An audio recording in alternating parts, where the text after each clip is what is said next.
ወደ መረጃዎቻችን እንለፍ። ወደ መረጃዎቻችን ንግባ። መረጃዎቻችን ቀጣዩ ጨዋታ ላይ ትኩረት ይደረጋል። ቀጣዩ ጨዋታ የቼልሲና ፓሪስ ሰን ዠርመን ሪሞንታዳ አለ ወይስ የለም? ሁለቱ ከባባር ጨዋታዎች በደረጃን ያስቀመጥናቸው። አርሰናል የተሻለ የማለፍ ዕድል አለው። ቀጥሎ ቼልሲ 2 ጎል ስላስቆጠረ፣ ቀጥሎ ትልቁና ከባዱ ፈተና ሲቲ ሪያል ማድሪድ። ቼልሲ ፓሪስ ሰን ዠርመን እንመልከተውና ሶፊ ወደ ሲቲ ሪያል ማድሪድ ነግባ። ይቻላል፣ ሁለቱንም አንዱ ማስቀደም ይቻላል። እንዳልከው ቼልሲ በእርግጥ በድሮ ከዛሬ 3 ዓመት በፊት በነበረው ግብ ይወንድሮ ቼልሲ 3-0 አሸንፎ ይህንን ጨዋታ ማለፍ ይችል ነበረ፣ ከሜዳ ውጭ ባስቆጠር በሚለው ማለት ነው። ይሄ ከሜዳ ውጭ ባስቆጠር የሚለው ሕግ ግን በቅርብ ዓመታት መሻሩን ተከትሎ የዚህ አጋጣሚ ተጠቃሚ አይሆኑም ቼልሲዎች። ቼልሲ ምሽት ላይ ከሚያደርጉት ጨዋታ በፊት በቡድን ውስጥ የተሰማው ነገር ብዙ ደስ የሚል ነገር አይደለም። ምክንያቱም የቡድኑ አምበልና ወሳኝ ተጫዋች ሪቼ ጄምስ ለበርካታ ሳምንታት ከሜዳ እንደሚርቅ የተረጋገጠበት ነው የትናንትናው ቀን። ያጋጠመው የጡንቻ ጉዳት ነው። አይ ቲንክ ካልተሳሳትኩኝ 22ኛ የጡንቻ ጉዳት ነው በእግር ኳስ ዘመኑ የገጠመው ሪቼ ጄምስ። ግርምዬ 22 ጊዜ የጡንቻ ጉዳት ገጥሞታል። ወይ ግራ ወይ ቀኝ እግሩ ወይ የፊተኛው ጡንቻው ወይ የኋላው ጡንቻው እያለ ብቻ ከ22 ጊዜ በላይ የጡንቻ ጉዳት በእግሩ ላይ ያጋጠመው ተጫዋች ነውና አንዳንዴ ይሄ ጉዳት የሚያጠፋቸው ጉዳት ድራሻቸውን የሚያጠፋቸው አይነት ተጫዋቾችን ትመለከታለህ። በጣም ታለንትዱ ነው። እንደና ቦዲያቢ አይነት እንደነ ጃኮቭ ራምሴ አይነት ተጫዋቾችን ትመለከታለህ። ዓለም ላይ ከተመለከትናቸው ተጫዋቾች ጉዳት ያጠፋቸው አድሪያኖ እና መሰል ተጫዋቾችን ትልቁ ሮናልዶ ሚቭን እና ይሄ ተጫዋችም የዛ ሰለባ ነው ብዬ ነው ማምኑ። ሪቼ ጄምስ ባይጎዳ ምንም ጥያቄ በሌለው መንገድ ሪቼ ጄምስ የዓለማችን ምርጥ ተጫዋች መሆን የሚችል ተጫዋች ነው ያለው ክሎትና ብቃት። ከዛ ባለፈ 5-2 በተሸነፉበት የፓሪስ ሰን ዠርመን የፓርክ ደስ ፕሪንስ ምሽት ላይ የጆርገንሰን ስህተቶች ቼልሲን ዋጋ አስከፍሎታል። ይህንን ጨዋታ ቢያንስ አጥቦ መምጣት ይችል ነበረ። 3-2 2-2 እንዲህ የሚያልቅ ጨዋታ ነበር የጆርገንሰን ስህተቶች ባይታከሉበት። ዛሬ ጆርገንሰን የለም፣ በነገራችን ላይ በጉዳት ምክንያትም የለም። እርግጠኛ ነኝ ሮሰኔሮንም ዛሬ ጉዳት ባያጋጥም በዚህ ጨዋታ ላይ ያሰልፉታል ብዬ አላስብም። ፓሪስ ሰን ዠርመን የእንግሊዝ ክለቦችን መቀለጃ አድርጓቸዋል ባለፉት ጊዜያቶች፣ በተለይ ባለፈው የውድድር ዓመት አስቶን ቪላን፣ ሊቨርፑልን፣ አርሰናልን በጥሎ ማለፍ በሩብ ፍጻሜ በግማሽ ፍጻሜ እያለ አይቀጡ ቅጣት ቀጥቷቸዋል ሁሉንም ቡድኖች። ፓሪስ ሰን ዠርመን ከዋንጫ ጉዞ ያስቆመው ወይም በውድድር ዓመቱ ከነበሩት 5 እና 6 ዋንጫዎች አንዱን እንዳይበላ ያደረገው ቼልሲ ነው። የፊፋ የክለቦች ዓለም ዋንጫን የሉዊስ ኤንሪኬን ቡድን ያስቆመው ቼልሲ ነው። ቼልሲ ያንን ጨዋታ ሲያሸንፍ ፓሪስ ሰን ዠርመን 3-0 አሸንፎ ነው ዋንጫውን የበላው። እነ አሽራፍ ሀኪሚ ባሉበት፣ እነ ዴዝሊ ዱዌ ባሉበት፣ እነ ካቫርስኬሊያ ባሉበት፣ እነ ኦስማን ደምብሬ ባሉበት ነው ይህንን ነገር መስራት የቻለው። ሁሉም ተጫዋቾች ባሉበት። ይሄ ቀላል መነቃቂያ አይሆንም ለዛሬው ጨዋታ። ይቻላል ለቼልሲዎች ለሰማያዎቹ አርገውታላ። ራሱ ላይ ሌላ ቡድን ላይ እኮ አለ ፒኤስጂ ላይ አርገው አሳይተውና በዘንድሮ ውድድር ዓመት ስታንፎርድ ብሪጅ ላይ አያክስን 5-1 አሸንፈዋል። ስታንፎርድ ብሪጅ ላይ በድጋሜ ባርሰሎናን በሻምፒዮንስ ሊግ የዘንድሮ ውድድር ዓመት 3-0 አሸንፈውታል ግርምዬ። ስለዚህ የይቻላል መንፈስ አለ በቼልሲ ቤት ውስጥ የይቻላል መንፈስ አለ። ግን ማንን ነው የሚገጥሙት? ፓሪስ ሰን ዠርመንን ነው። ቀላል ቡድን አይደለም። የፈለገ ነገር ቢሆን ሉዊስ ኤንሪኬ ዘግቶ አይገቡም። ከማንኛውም ቡድን ጋር ቢጫወቱ ኳስ ተቆጣጥሮ ይጫወታሉ እንጂ ዘግቶ የሚገባ ቡድን አይደለም። ይገባበታል፣ መልሶም ያገባል። ይገባበታል፣ መልሶም ያገባል። ይሄ ነው ትልቁ ለቼልሲ ስጋት የሚሆን። ብታገባበትም ቼልሲ ደግሞ ጎል የሚገባበት ቡድን ነው። ካለፉት 47 ጨዋታ ክሊንሺት መውጣት የቻለው ቼልሲ በ13ቱ ብቻ ነው። በሮሰኔሪዮ ዘመን ባለፉት በተከናወኑ ጨዋታዎች 12 ጨዋታ አካባቢ አድርገዋል። ሮሰኛው በክሊንሺት የወጡት በ3ቱ ጨዋታ ብቻ ነው። እንደ ሉዊስ ኤንሪኬ ናቸው መጫወት የሚፈልጉ ይግባብኝ ያገባለሁ ብሎ የሚያስቡ አሰልጣኝ ናቸው ሮሰኔሪዮ እንጂ ይሄ የግድ ክሊንሺቴን ተከላካይን አጥብቄ መከላከሉን አጥብቄ ከዛ ጠቃለሁ ምናምን የሚሉ አይነት አሰልጣኝ አይደሉም። ከ11 የዘንድሮ ውድድር ዓመት ጨዋታቸው 10ሩን አሸንፈዋል። ከ11 ጨዋታዎቻቸው 10ሩን አሸንፈዋል። በተለያዩ የአውሮፓ መድረኮች ያደረጓቸውን ጨዋታዎች ማለት ነው እና በተለያዩ ውድድሮች ካለፉት 11 ተከታታይ ጨዋታ በሜዳቸው 10ን በድል የተወጡበት ሂደት አለ። ባለፈው ሳምንት ወይም በጨረስነው ሳምንት በኒውካስል 1-0 ተሸንፈው ነው የመጡት። ይሄ ጨዋታ ስፔስ የሚፈልግ ነው። ሁለቱም ቡድኖች ስፔስ ካገኙ፣ ክፍተት ካገኙ ይቀጣል። ፓሪስ ሰን ጀርመን ዴምብሌ አለ፣ ካቫርስኬላ አለ፣ ዴዝሪ ዱዌ አለ፣ ቪቲኒያ አለ፣ ጆዋን ኔቬዝ አለ። የትኛውንም ስፔስ መጠቀም የሚችሉ ተጫዋቾች ናቸው እነዚህ። በማጥቃቱም አማካይ ቦታ ላይ ቼልሲ ላይም ተመልከተ ያላቸውን ካይሲዶ፣ ኢንዞ ፈርናንዴዝ ከፊት ፔድሮ ኔቶ፣ ጆዋ ፔድሮ፣ ኢስቲቫው ዛሬ ከገባ የትኛውም ትንሽዬ ስፔስ ከሰጣቸው የሚቀዙ ናቸውና ሁለቱም ጥቂት ስፔስ የሚፈልጉ ናቸው። ጥቂት መሳሳት፣ ፖዚሽናል ማርኪንግ ትንሽ ዘለም ካለ ይቀጠዋል ሁለቱም። ይህ ጨዋታም የአውሮፓ ሻምፒዮንስ ሊግ ምሽቶች ከሚያሳዩ ድራማዊ ክስተቶች አንዱ ሊያሳየን ይችላል ተብሎ ይገመታል። ግን እነዚህ ነገሮች ታሳቢ ማድረግ ያስፈልጋል። ቼልሲ ብዙ የመከላከል ገቱ ከፍ ያለ ቡድን አለመሆኑ ይቀለብሷል የሚለውን ነገር እንዳትተማመን ያደርጋል። የሉዊስ ኤንሪኬ ቡድን የማይከላከል ቡድን ወይም በቃ ኳስ ኮንትሮል አድርጎ የሚጫወት ቡድን ከመሆኑ ጋር ተያይዞ ለቼልሲ ፈተና ሊሆን ይችላል። ኦስማን ዴምብሌ በዛሬው ጨዋታ ላይ ከጉዳቱ አገግሞ ይደርሳል ተብሎ ይጠበቃል። ባለፈው ጨዋታ ተቀይሮ ወጥቶ ነበረ።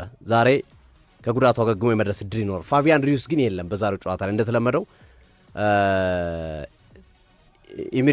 ዛይር ኤሚሪ ቦታውን የአማካይ መስመሩን ቦታ ይዞ የመጫወት እድል ይኖራል ተብሎ ይጠበቃልና ይህም ቼልሲ ከፓሪስ ሰን ጀርመንም በጣም አሪፍ ጨዋታ የምንጠብቅበት ፍልሚያ ነው የሚሆነው።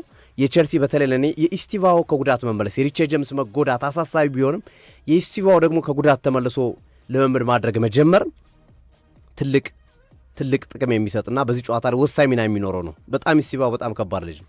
በተለይ ፊትነሱ ላይ አቋሙ ላይ ከተገኘ በምንም አይነት መንገድ ሊቀጣቸው ይችላል። ጆዋ ፔድሮ በጣም ጥራት ያለው አጥቂ ነው።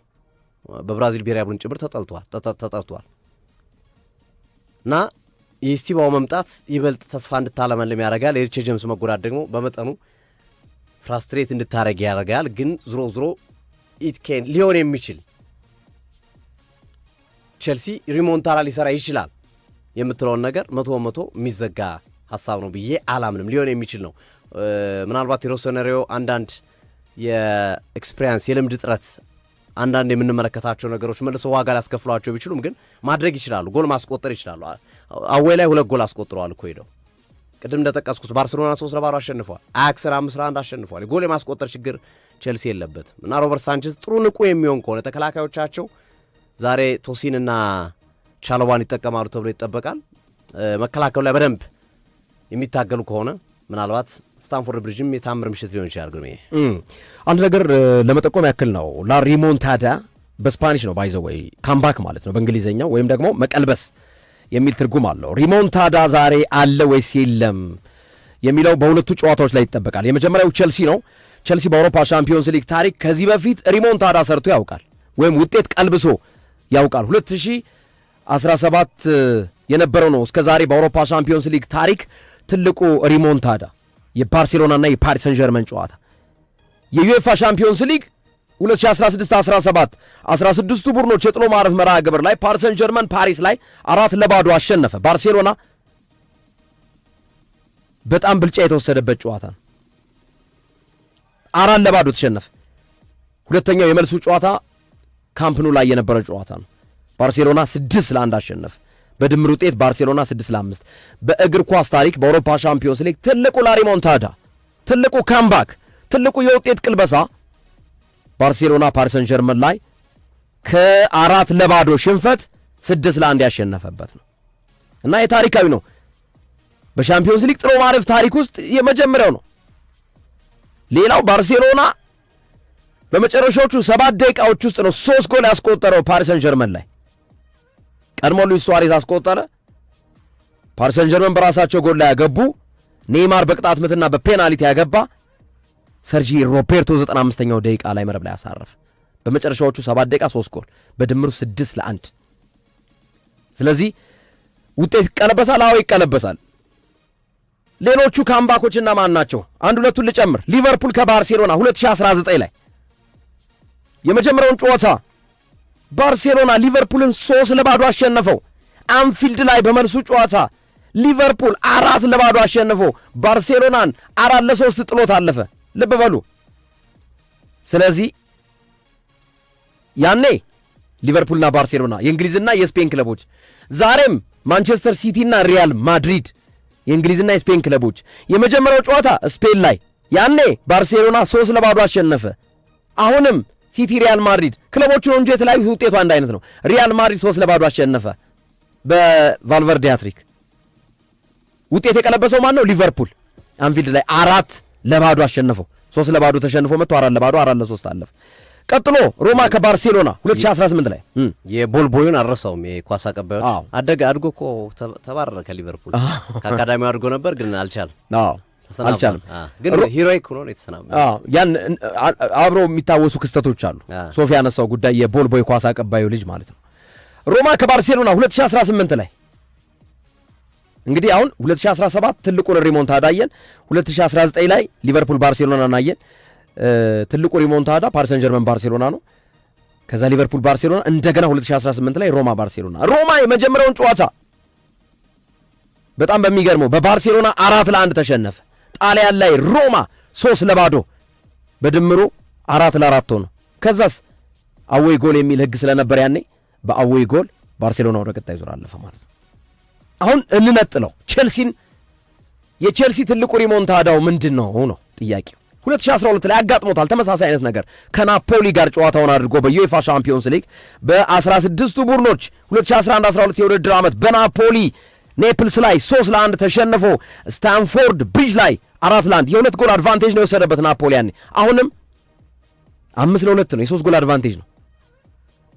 የመቀልበስ እድል አለው ናፖሊ ላይ አድርጎታል። ልዩነቱ ግን ያኔ የነበሩ ተጫዋቾችና አሁን ያሉት የቼልሲ ተጫዋቾች አንድ አይነት ናቸው ወይ ነው። የመልሱን ጨዋታ ቼልሲ 4-1 አሸነፈ። የመጀመሪያውን 3-1 ተሸነፈ። በድምሩ ቼልሲ 5-4 ወደ ቀጣይ ዙር አለፈ። ይሄ የቼልሲ ነው። ማንቸስተር ሲቲም ሪሞንታዳ ሰርቶ ያውቃል 2017 ላይ በአውሮፓ ሻምፒዮንስ ሊግ 16ቱ ቡድኖች ውስጥ ማለት ነው። በነገራችን ላይ ሶፊ ቼልሲ ሪሞንታዳ በሰራበት ጨዋታ ናፖሊ ላይ 4-1 ውጤት ሲቀለብስ ከ3-1 የመጀመሪያ ሽንፈት ዲዲየር ድሮግባ፣ ጆን ቴሪ እና ፍራንክ ላምፓርድ ነበር ጎል ያስቆጠሩት። አሁን ያሉት በነ ድሮግባ ስታንዳርድ ናቸው ወይ? አይዳውት። እሱ ነው አከራካሪ የሚሆነው። ከዛ የተጨማሪዋ እንደ ጎል አራተኛዋን ጎል ብራኒስላቭ ኢቫኖቪች ነበር ያኔ ጎልን ያስቆጠረው። 2012 ላይ ቼልሲ ለዋንጫ ፉክክር አንዱ ተርኒንግ ፖይንቱ ራሱ የሻምፒዮንስ ሊግ ይሄንን ሪሞንታዳ ነው።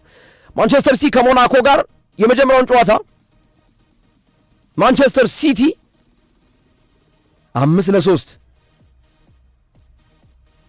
5-3 አሸነፈ። ከዛ ሞናኮ 3-1 አሸነፈ። ድምሩ 6-6 ሆነ ማለት ነው። 6-6 ሆነ እና ከሜዳ ውጭ በሚል ህግ ነው የተዳኙት በዛን ወቅት ማለት ነው።